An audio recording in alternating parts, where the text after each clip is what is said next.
Hey, boys and girls, Doug Giles here. It's Warriors Rich and Wildmen. What's happening, Doug? Boom, man. How you doing, buddy? I'm doing good. I'll take. You know what? I check this out, man. Just got my hair cut. Looking good. Better than the haircut you gave yourself. You know the girl that cut my hair. She said, "You know what?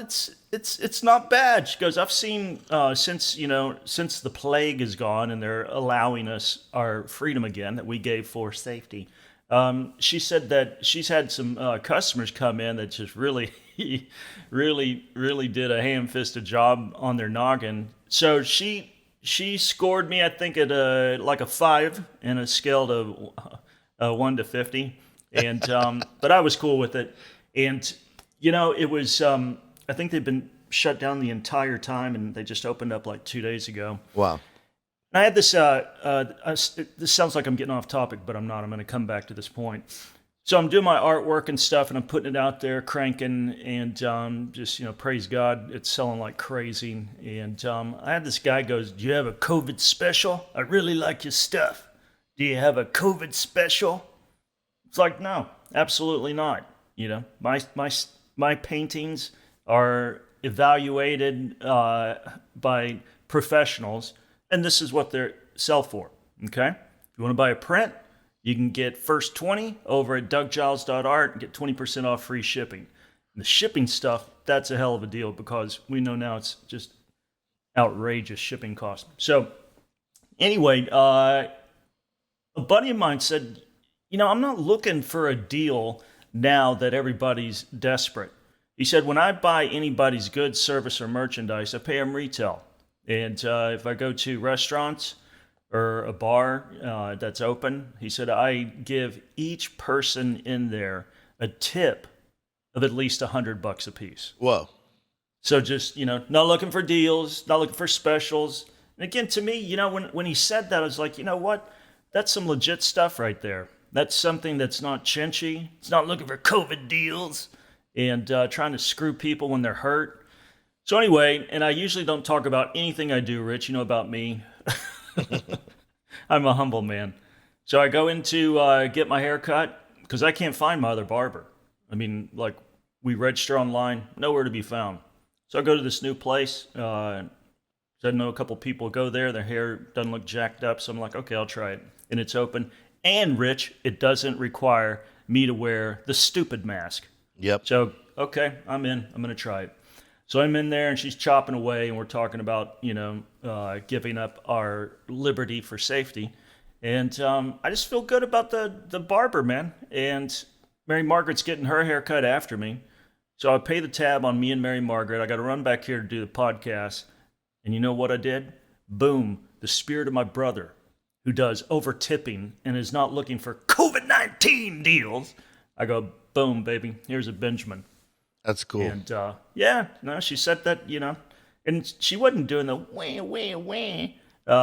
We've been hurting, but she said, yeah, it left a mark. Yeah. And I tell you what, people, if you've got the wherewithal to do that, you can never outgive God, Rich. Yep, that's right. And here's something I found out, man, after I left, is that, and what's weird, because I didn't talk to her, it's like, I don't know, do you, when you get into a situation, do you go straight to, what do you do? Obviously, I know what she does. She's a barber. I didn't ask her, are you a Satanist or a Muslim? I'm guessing she's probably a Christian. Had no idea she's the wife of the worship leader. But when I sat in that chair, God said, bless her. That's cool, man. That's really good. That's really good. Yeah, and that's the reality. There's hard times, hard things going on right now. I mean, these things have been going on for a while, but I think the whole lockdown thing has made the world extra crazy. Oh, no doubt, brother. People are crazy. They're not just how people are acting, how they're acting towards each other and online, and people are losing their minds. And that's, we're talking about George Floyd this morning, the gentleman that was arrested by the police officers in Minneapolis, and they killed him. Yeah. Like, it doesn't matter what you think about any of the situation. They killed him. He was alive, and now he's dead. He surely didn't die of COVID-19. They killed him. Well, going to the COVID-19 stuff, I'm sure Chris Cuomo will say that he did. But man, I watched before we rolled the podcast and stuff. I watched the video. Didn't watch the whole 19-minute one that you watched, but I got about 6 minutes in before we had to get on camera. And I tell you what, you know what? Hate to sound like I'm anti-cop, and I know that there was an embarrassing rush to judgment in Trayvon Martin and Michael Brown. Yep. Both guys were exonerated under Holder's administration. Zimmerman and Dan Wilson, I believe his officer's name in the Michael Brown case. Same thing with Freddie Gray. You know, again, there was people ready to burn cities down, loot and riot in Baltimore and in St. Louis and down in Florida, and all of a sudden find out that, you know, there's more to the story than met the eye, and that the people rioted unjustly. This is weird, brother. Yeah. Even the Eric Gardner case, that was like, can you stop choking the guy when he's obviously getting choked out? Right. They were on his neck, Rich. I didn't watch the whole video. How long were they on George Floyd's neck? And was that Zeke, necessary? look that up. Can you just look that up real quick? Here's the thing. I watched the video, Doug, and I lost track of time because I was so blown away to watch a human being treated like that. And Right. and look, man, like you, Doug, I support our police officers. We need our police officers, right? But they work for us to protect us. And they weren't protecting him, I'll tell you that. And so when I was watching it and the guy's begging for his life, it just blew me away, bro. Blew me away. And the arrogant, and I'm going to say this, and don't bleep this out because I thought about it and I mean it, so I'm going to say it. And the arrogant prick who had his knee on his neck, as the other people that were watching were begging him to get off of his neck, Doug, he looked to me, now, you know, I mean, I don't know what's going on in his heart, but I've been dealing with people for over 25 years in ministry. That's what I do, right? To me, it looked like he stayed on him out of, you're not going to tell me what to do. He looked like an arrogant, prideful prick, like, I'm going to stay right here because you're not going to tell me what to do. 8 minutes. 8 minutes his knee was on his neck, Doug. 8 minutes. Now, when he finally got off, George Floyd looked like he was already dead. And they're like, yeah, he suffered a medical mishap, or the guy was on his flipping neck on his neck for 8 minutes. That's a medical mishap. Look, George is a big guy, and everybody, used to be a bouncer, and I believe he had a basketball scholarship that was offered to him at FSU. I don't know if he actually accepted it or not. I don't know. So he's a big guy. Supposedly he resisted arrest, which, if you look in the video that precedes, them yanking him out of his vehicle and then, neck stomping him with the guy's knee, it kind of looked. I might lose you here on this, Rich. I've always been in trouble with the law. Not always. I mean, it pretty much stopped when I was 21. Because of my drugs, because of my stupidity and theft and all that other stuff, me and the cops didn't get along too well. And I learned quickly, as a skinny kid that weighed probably 125 pounds wet, that the cops will beat the living crap out of you with billy clubs if you resist arrest, okay? So in high school, Rich, I had 78 moving violations. I had 3 lawyers on retainers to keep the cops from taking my driver's license. So I learned that when they pull me over, hands on the wheel, 10 and 2, don't frickin' move. If I'm carrying a gun, I tell them where the gun is. I don't do anything except what they command me to do.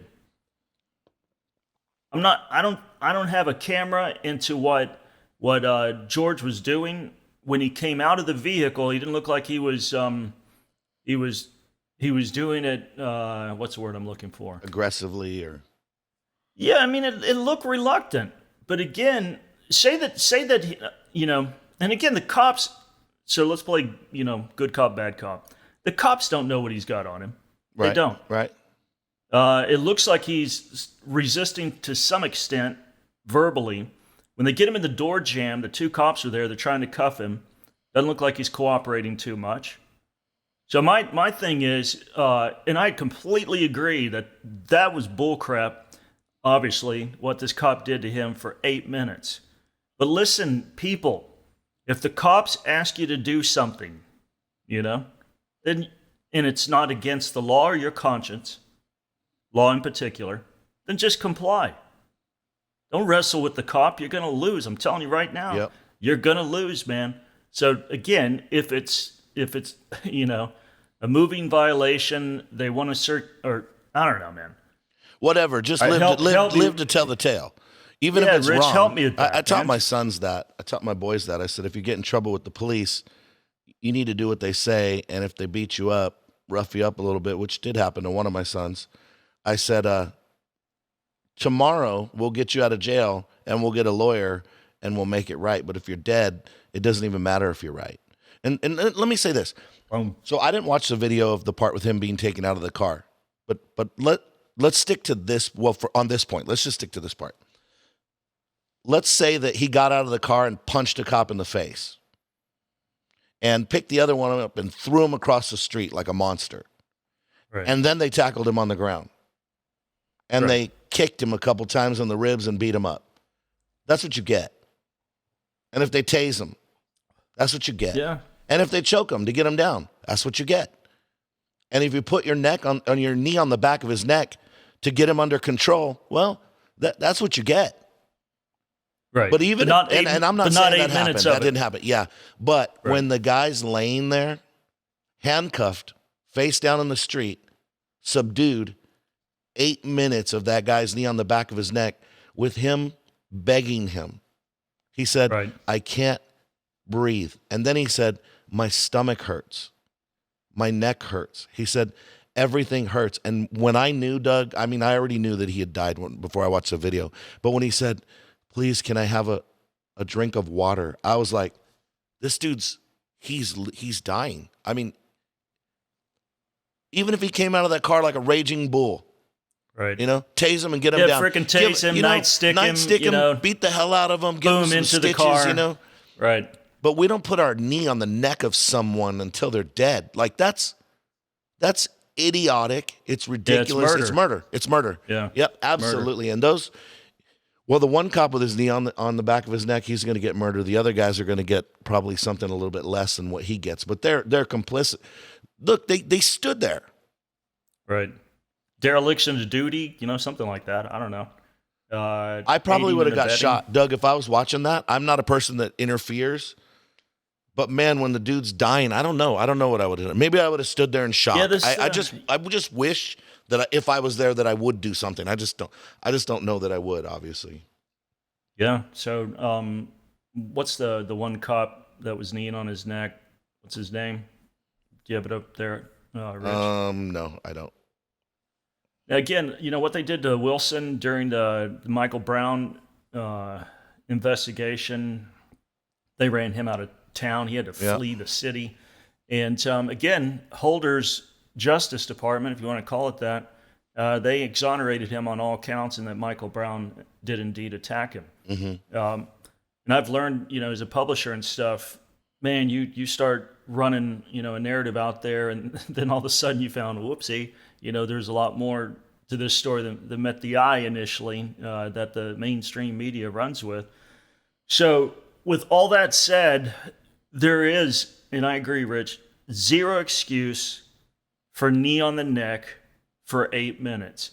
Frickin' if say that George Floyd did everything that you said, tossed the cop, slapped the cop's mother, again, you tase him, nightstick him. If he's unarmed, he doesn't get the death sentence. You got 4 people there, and all of a sudden, judge and jury and cop decides, you know what, I'm going to kill you. And the grimaces that he had on his face, and like you said, the smugness.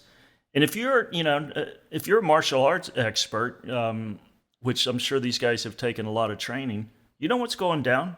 It's night time when you're on somebody's neck like that for an extended period. So yeah, I think he ought to get murder. I think the other three officers should be charged as well. Two of them have been fired, and the lawyer for Floyd's family has outed again the guy who's culpable, the cop who's got his knee on the neck, and also the Taltine, whatever that guy's name, the other cop that was interfacing with the crowd that was getting increasingly pissed. These guys are going to have a rough time, and they should, living in America, because of that crap is just absolutely inexcusable, man. Yep. And I'm going to say something that's going to be absolutely controversial. I mean, obviously you don't have to agree with me. We don't work like that, but I think making this about race cheapens what's going on here. And I maybe have black friends that are mad at me about that, but here's my thing, Doug. To me, when I watch that video, I don't think, oh, there's another black guy getting killed by a cop. To that's just, here's what I want to believe, and then I'm just going to throw this in there, and we'll just put it in the mix with a list of names. Like when I watched that, Doug, I could see the guy's face, and I saw a human being being treated horrifically and murdered. And so when you say, look, a white cop killed a black guy, okay, well, if that's an issue that we need to deal with, all right, but can for a second, can he just be a person who was unjustly murdered? Like, I don't, look, man, if we're going to take this and get the news all going and ramp everybody all up, come on, man, there's another white guy killing a black guy, we knew it. It's like, is that really what this is about? Or was that some idiotic, power-tripping cop who was resistant to the pleas of people in the crowd, who murdered someone, a person, a human being?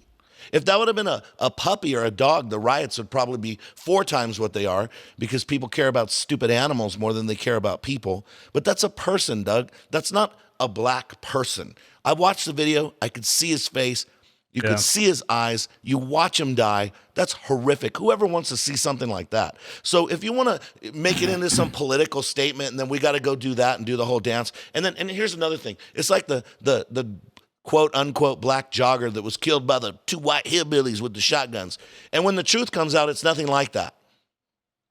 And so we want to bring up this story and that story and these stories and put it in this pile of stories that fits this category. That pisses me off.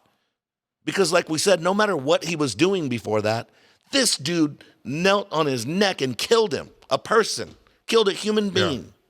And whatever George Floyd was or wasn't doing, he doesn't get the death sentence for it. And if he does get the death sentence, it's definitely not decided by some idiot on the street, because he decided to give him death, Doug. 8 minutes. It's not like we got in a fight and I held you down and you died. 8 minutes, bro. 8 minutes. Yeah, and Floyd was in handcuffs and unarmed. 4 cops, 8 minutes on the neck.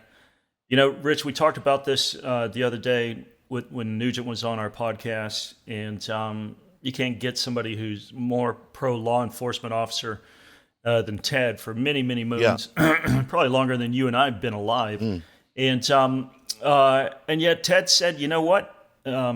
If you're going to abridge our First Amendment rights, then you should not be paid attention to. You're out of line. Right. And what the cops are doing, man, with the lockdown stuff and with this, I don't know. See, I think those things are more closely related. I think we're not respecting people's rights. And something that I've been thinking about since Ted said it, he said, we have to remember that these politicians are not our rulers and our kings. They're hired employees. They work for us. And you know what? Right. So are the cops. The cops are there to protect and to serve. Okay, if he broke a law and you're protecting someone else, fine. Again, that's not the death sentence. You're not protecting or serving. You're a power-tripping freak. And you know what? I know cops. I have friends, I have people in my church that are cops. They're great guys. I know great cops. That guy is not one of them. Yeah, so for people who don't know what happened, it said spokesperson said officers had responded to reports of forgery. Yeah, they thought he was writing a bad check, which, by the way, when they checked it out, it didn't happen. It wasn't even true. So forgery, writing a bad check, not even true, but say it was true, okay? I've done that, when I was a drug-addled scallywag back in West Texas, Rich. Yeah. I I wrote some bad checks and I signed my mommy and my daddy's name to stuff that they didn't know about, and I think I probably did it to a couple of crazy girlfriends too, at some juncture. I don't deserve to die, Maybe some adjudicated probation, maybe a summer, that I have to mop floors, do community services, get my neck knelt on for 8 minutes until I just, break on through to the other side. No, I think it's a bit excessive. Call me crazy, man. Yeah. This is stupid. This is just out of control. Ridiculous.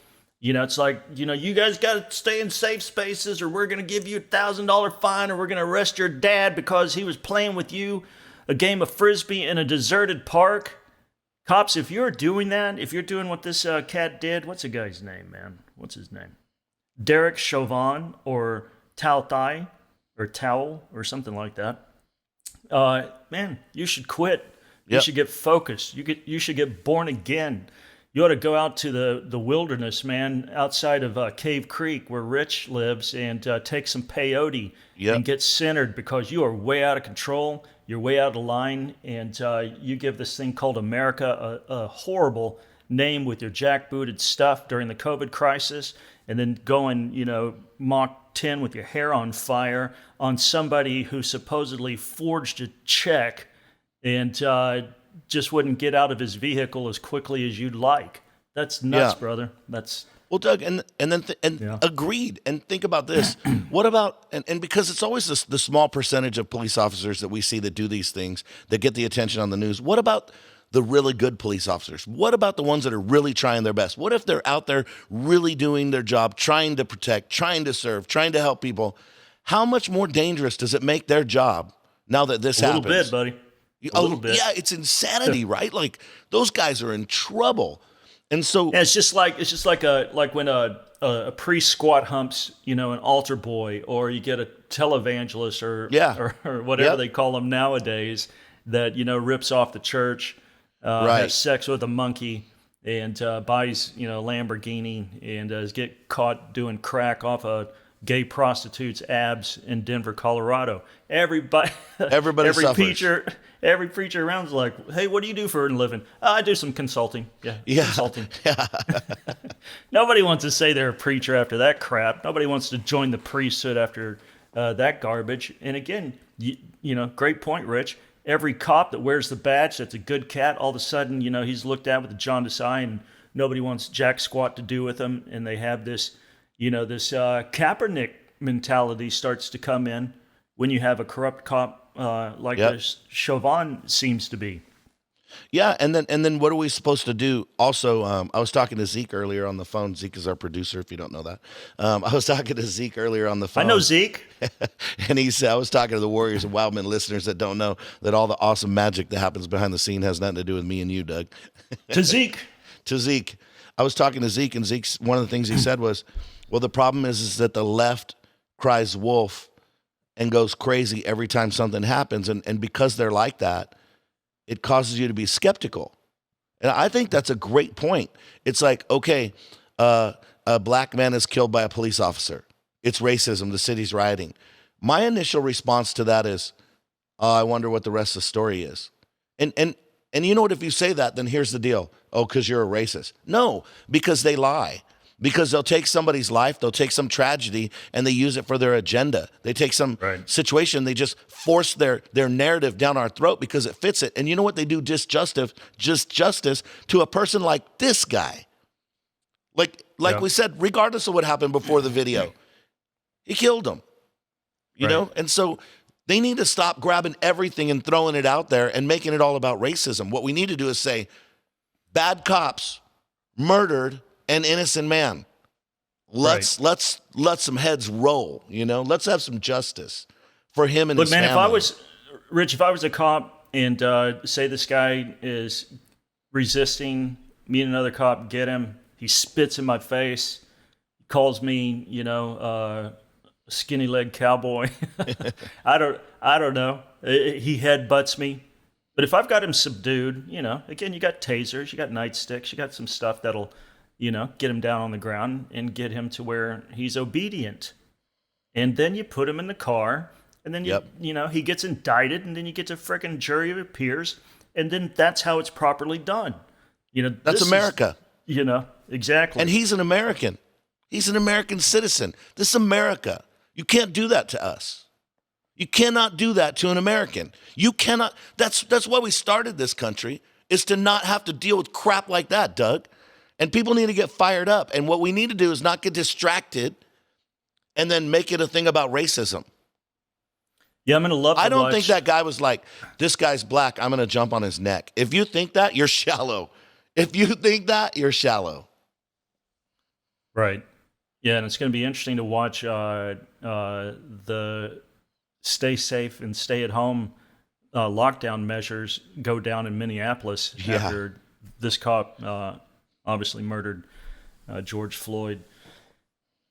Folks, there's got to be a higher, better, bigger road for everybody, law enforcement included, that we've got to trod down, because this is not helping the situation. And then again, the cops that are enforcing these non-laws to people during the COVID crisis, man, you really need to rethink America, buddy, or sister. And I don't know, man. Doug, I'm not at a loss for words. I'm just I'm refusing to say certain things right now that I believe deeply. But yeah, because this is an emotionally hot topic, no doubt. I'll tell you, I didn't tell you this. Last week I was coming from Yuma to Phoenix. For those that don't know, it's about a 3-hour drive. And just outside of Yuma, about 10 miles, there's a Border Patrol checkpoint. Yuma's close to the border of Mexico. So there's a Border Patrol checkpoint. And when you go through there, you have to stop your car. They ask you if you're an American citizen, and then you go on. And they have drug dogs there and everything else. And so for a long time, Doug, I've been telling my son, I said, this is not constitutional. They cannot stop me on the highway and ask me anything. I'm an American. And you automatically, me too, I automatically think, well, they're catching illegals and they're stopping drugs, but this is America, and we have to start living according to principles and not according to, well, it's safe and it's a good thing, right? So last week when I was coming through there, I was with my son Luke. I pull up, and the lady, and the drug dog goes crazy barking by my truck when I go by, right? It's like, row, row, row, row. I don't give a crap. I don't have drugs in my truck. I don't care. And so I pull up, and the lady says, are you an American citizen? I said, yep. She said, is this your vehicle? And I literally, Doug, wanted to say, it's none of your business, right? And my friend who works in law enforcement, he told me what I should have said is, am I being detained? And if they say no, am I free to travel, and you drive away? But I'm more like into, it's none of your business, right?